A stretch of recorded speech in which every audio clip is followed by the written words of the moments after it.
Good morning, friends. Our story today is called Charlie Anderson, and it is written by Barbara Abercrombie. Look at that cute little kitty. All right, let's see.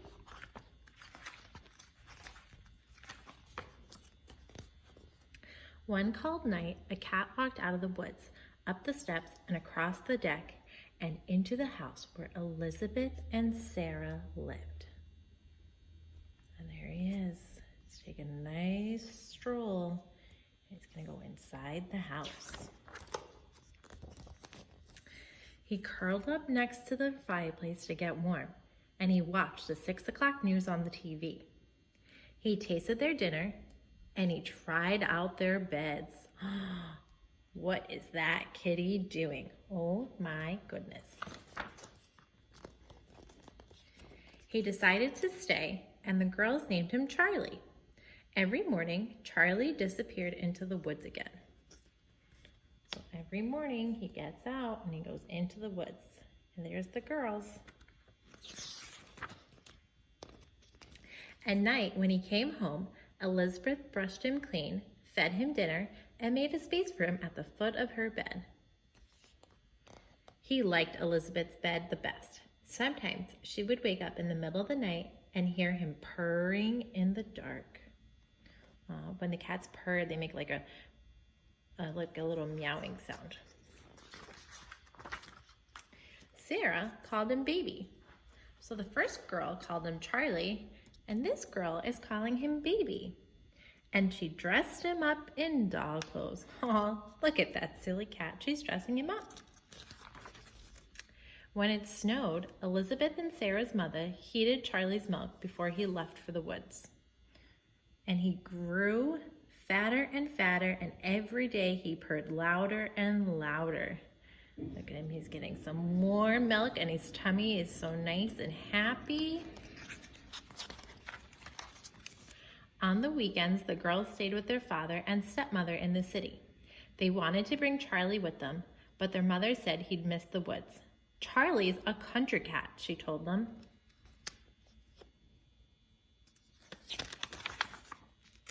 One stormy night, Charlie didn't come home, and Elizabeth and Sarah stayed out on the deck and called his name. But no Charlie. Where was he? Why wouldn't he come out of the woods? Was he all right? There they are. They're looking for him. They're trying to find Charlie. They're calling, Charlie, Charlie, where are you? All night long, Elizabeth listened to the rain beating on the roof and the wind rattling the windows. Was he cold? Was he hurt? Where was he? I think she's looking a little sad. She's worried about her Charlie. I wonder where he went. In the morning, Elizabeth and Sarah looked for him. They asked the lady down the road if she'd seen their cat. She said no and offered them cookies, but they were too worried to eat anything, even her chocolate chip cookies. They went to the new house on the other side of the woods. Have you seen our cat? They asked. His name is Charlie, and he's very fat, and he has gray striped fur. So they're going from house to house, and they're trying to ask everybody, have you seen my cat? We have a cat with gray striped fur, said the man, but his name's not Charlie. It's Anderson. He's upstairs asleep on our bed. They heard a meow, and down the stairs came a very fat cat with gray striped fur. Charlie, Sarah and Elizabeth cried. No, that's Anderson, said the woman. We've had him for 7 years, right, Anderson? And he looked at her and began to purr. So Charlie has been living in 2 different houses. But it's Charlie, Sarah said. And he looked at her and purred louder. Is he ever here at night? Elizabeth asked. Anderson is a hunter, said the man. He prowls the woods at night. Charlie sleeps in my bed at night, Elizabeth said. He leaves for the woods after breakfast. Anderson comes home at breakfast time, said the woman. He leaves right after dinner. And they all looked at the cat, and he sat there at their feet, very happy and very fat. So they decided to call him Charlie Anderson. Sometimes in bed at night, Elizabeth asks him, "Who do you love best, Charlie Anderson?"